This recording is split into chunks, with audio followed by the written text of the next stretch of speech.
Alright guys, we're back with another vlog. Hope everyone is doing well today. It is Friday.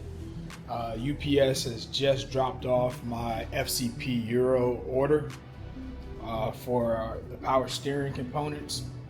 So I'm looking to try to get this job kicked off relatively soon. So I may have to use another source for installation. I just don't have the time to tackle it. I just don't have the time to really sit and mess with it as quickly as I want to get it running. So I'm gonna reach out to some of my resources, a lot of which the work can be done here. I have a full garage. The only thing I'm missing, which I'm thinking about adding, is one of those lifts, one of those small floor lifts. I'm thinking about adding a small floor lift in here so that I can really have full totality to do most of all that I would like to do in my garage. I don't like working on my back, so any clearance than just working directly under a car would probably serve me a great bit of benefit. But right now, for a job like this, I can kind of task that out to someone else that could probably come and knock it out, maybe 3 or 4 hours, or just tow it to my boy's shop and have him tackle it. But I may just do it here because I may be able to shoot some content too. That way, 2 birds, 1 stone. It's a power steering job, so it's not a lot. It's pretty straightforward. But yeah, man, everything got here. I'm about to unbox my order. See if I can get this camera sorted somewhere. Alright, cool. I need to get a lens for this man, because it would be good to have like a wide angle lens. So shout out to FCP again. They've been solid. I've been rocking with them since I had the E38. All their parts have been solid. I've yet to get any parts that were faulty or failed on me as soon as I installed them. So shout out to them for just supplying good quality parts. I'm not sponsored by the FCP, but their reputation kind of speaks for themselves. I said I was gonna stop using as a filler word too. So I'm not gonna try to think too much of using filler words. But here, let me dive right onto this unboxing. Don't know exactly what this is, so we're gonna open this together. One thing I do like about FCP Euro is that when they ship the parts, they don't spare any expense as far as packaging all the parts that they're shipping to you. They make sure that they're secure. And I think I put in this order 3 days ago, and it used to take forever for them to ship. Like, I used to order stuff in California, and maybe because I was in California, they would pick the order, which you can kind of see the whole process of how they're doing your order, as far as them picking it, UPS or FedEx picking it up, all that. And it was like, it'd give you a targeted ship date. And one thing I didn't like back then, this was many years ago, that my order would be completed and they wouldn't ship it until the day of whatever you decided to choose as far as optioning delivery time. And I'm like, man, if the order's done, how do people pick it up? Like, what's going on? But I guess maybe knowing things that I know and working the supply chain, a lot of that is contractual agreements. If you don't pay a premium for service, carriers are probably going to honor whatever you guys have discussed and negotiated in a contractual agreement. So that's just a little bit of supply chain knowledge. But okay, so this is the power steering pump. So I went with a Mavel. They had another brand in there, but this one had more reviews on it. It doesn't look like Okay, so the picture that they have here does not look like the power steering pump I have on my car. So let's open this real quick. Yeah, don't fail me. Don't fail me, FCP. Maybe it's just the box in the picture. No, so yes, it is my pump that is needed for the E38. I was looking, I was just like, I don't know if you guys can see that. See that diagram? I'm like, wait a minute, that looks like a GM power steering. This is a little bit cheaper, and I went with the cheaper one because I have the warranty. So one thing I will say to FCP, credit to them. Granted, I went through a whole rigmarole with trying to understand how we were going to go about going with the options with my warranty. So I didn't understand it initially, and through countless interactions with their customer service, right, they end up breaking it down on what I needed to do to fulfill the warranty. And the guy basically kicked it. He was like, hey man, you know, get the parts that you are comfortable with spending money out of pocket, and understand that you're gonna have to buy it again to serve your warranty, right? And once I really understood that, I was like, all right, there's no point in me buying, if I have a warranty and I still have to outsource money. It's not like going to O'Reilly's or AutoZone where you bring the part to them and they swap it out right there. You have to, with FCP, you have to repurchase the part, so to speak. Granted, they give you the credit. It's I don't understand the system, but I do understand it from a consumer point of view. It doesn't make sense because it's like, I already spent the money once and you have a warranty. Why am I purchasing the part again? So we got the power steering pump. I don't think I needed a power steering pump, so what I may do is I may go through that pump and replace whatever I can replace on it. Maybe possibly send it out to get it remanned. I'm not sure yet.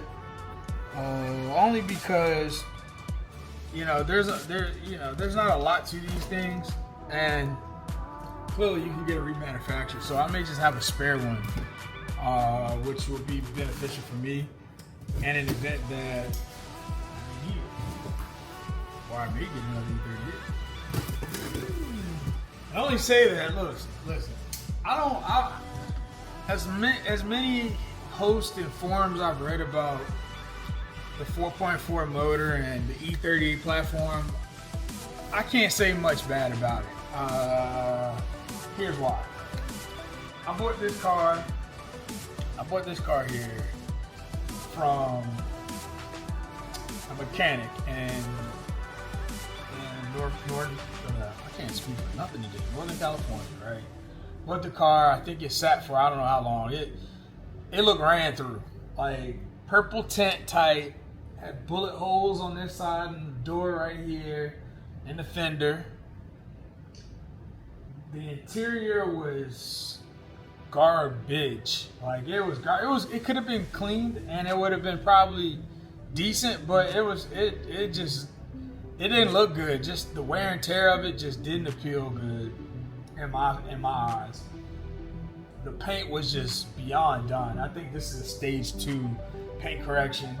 And this is a mobile that, like, I would love to find a detailer with a shop that could take a week or whatever it would require to go through it and just really correct the paint on it. I think the guy that did it, him and his wife did a good job. I think they tag teamed it. And I think he honestly undersold himself on it because I don't think he understood how big the car was, how much real estate, how much attention. But the guy did it all the way through. He didn't take any shortcuts. As far as the level of detail he was able to provide, he was able to really do a good job. I think it took them like 2 days in total. They buffed it down.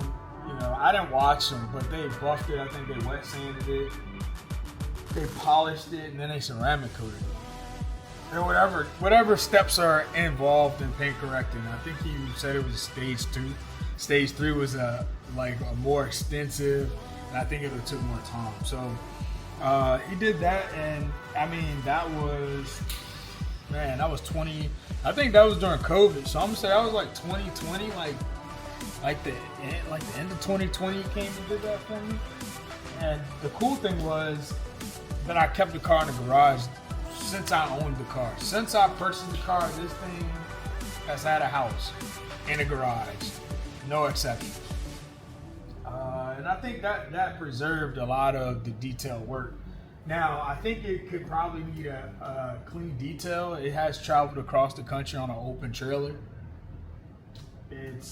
I've driven it a lot more since I had it detailed. It hasn't sat outside since it may have spent the night outside, and that's just because I drove it and I just didn't park it in the garage.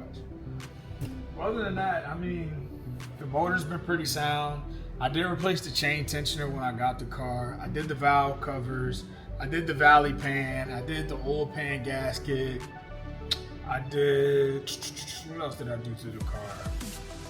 What else did I do? A lot of the work was easy. Like, I think I honestly could have did if I understood the timing chains, how to do like the whole, I probably could have done that, because once you take the valve covers off, the valley pan off, I did the whole coolant system. The only thing I didn't replace was the radiator, which is on my to-do list this spring. But I may do it sooner because I did want to put all new fluids in it. So I guess considered some major work, but not really. The major work that I hear the most about these cars are typically the chain guides. And I mean, I saw the chain guides once I took a lot of stuff off. Oh, the Vanos. And I don't even think that's difficult. I mean, these cars are so logical, and I think people overanalyze and overthink the engineering on some of this stuff. Some of it is over-engineered just by the looks and how mechanisms work on these cars, but a lot of it is very simplistic. Like, it is uberly simplistic. It just requires a little time, and it requires you just to have the know-how. And you know, that's my experience with the car. That's why I've had it this long. If it was problematic and it caused me a lot of strife, I would have lost interest in it, only because if I'm not getting traction and I'm not getting where I want to go with whatever project or idea, I'm gonna go move elsewhere with that time and energy. And that's just how I get down. And you know, everyone may want to putt around with the same idea a lot longer and not get anywhere, but I don't find that being productive. All right, guys, so see, even just this looks so good, man. Look at this.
So these are all the lines for the power steering, which I guess is not, it's not too outlandish. It's not too outlandish at all.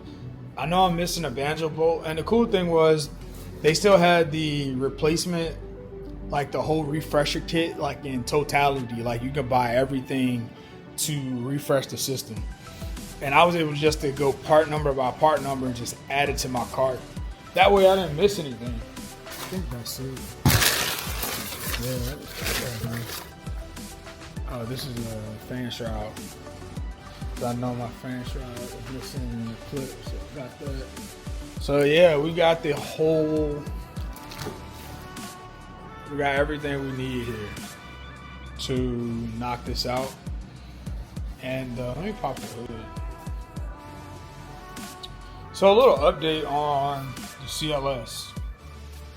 So I know in my previous video I was kind of real hesitant. I was actually kind of done with the whole idea of getting the car. So I realized that that not every deal is gonna go step by step as you want it. So while working through that deal, I was dealing with the wife, and the wife was the one that showed me the car. But then she was like, you need to talk to my husband about some of these questions. Here's his information. You know, he could probably take it from here. So I did that. I reached out to him. I called him. I texted him. And in that process, he was not really communicative. He just wouldn't respond. He was just kind of just laxy-daisy about responding to, you know, a lot of. I gotta open this hood for a second. He just was real laxy-daisy about responding, and the wife was kind of telling me. She was like, "Hey, you know this is how he is. You know, don't take any offense to it. That's just how he is." And I was just like, all right, cool. You know, I respect that. He's a military guy. He served his time. You know, he's moving at his own pace. Cool. But don't say you want to sell the car and then don't respond or don't communicate. So that was my biggest thing. I'm just like, all right, is this guy just trying to jerk me around? What's going on? So I shot her a message, and I was like, hey, you know, I reached out to your husband. No success in getting anywhere. And she kind of laughed it off, like, yeah, that's how he is. Deal with me. So I'm like, all right, cool. What's the next step? Like, I am interested in the car. I would be lying and say I wasn't if I wasn't reaching out to you. I'm very interested in the car. Honestly, I feel like I can get the car for pennies to the dollar, which is good for me because I don't know. I feel like the car doesn't need as much. And listening to what she was saying while the car was parked and this, that, and the third, it's just like, all right, there's nothing really wrong with the car. You just got tired of doing the maintenance to the car at this point and you parked it. Cool. I can pick it up and walk. I can run the ball down the field from there. Now, if you're saying, hey, I'll swap this engine, now it's still doing the same thing, yada, yada, yada, all right, I'm good. I don't need that. But that's not the case with this car. Long story short, the air suspension kept going out. Now, one thing I've always noted was there are other alternatives in 2025. Heck, in 2019, we can go a little further. In 2004, 2005, there are already alternatives for a lot of these European cars that had air suspension, factory air suspension. There are already alternatives to work around that. Yes, were they initially expensive? Are they still expensive? Yes, they are. And in retrospect, I guess they're not, because if you look at it, it's a $100,000, $80,000 car. The suspension system that they engineered, you go to a dealer, yes, it's going to be thousands upon thousands of dollars to replace it. Okay. If I can get an alternative in a one-stop shop, I get everything I need, struts, air management, all that aftermarket, meaning quality is going to be probably a lot better than factory. I would spend those coins towards that and fix the situation. I don't know why some people don't consider, if they want to do air suspension, going with an aftermarket air suspension company. Like I maybe it's just more. I don't know. It's the same logic. It's the same installation. You know, you may not have a big tank in your car, but even now, a lot of these suppliers are selling small tanks that you can put in your trunk and still have trunk space. So I'm just like, all right, you got tired of working on a car because the air suspension was going out. There's nothing wrong with the car. So I'm kind of adamant about getting the car because I'm just like, all right, winter's coming. Like, this is going to be another season that this car is going to sit. I need to get this car. That's what my mind's telling me. Get this car before the season gets too cold and then you have other potential problems because it's going to be hard to work on a car, for me anyway, in the wintertime, just because, one, this ain't sitting. E38 is not sitting outside. Like, until I get another garage, and this car, the CLS is, it may be, I mean, look how long this car is, man. My garage is like 20 feet deep, probably 20 plus feet deep. This car is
Glued it, everything.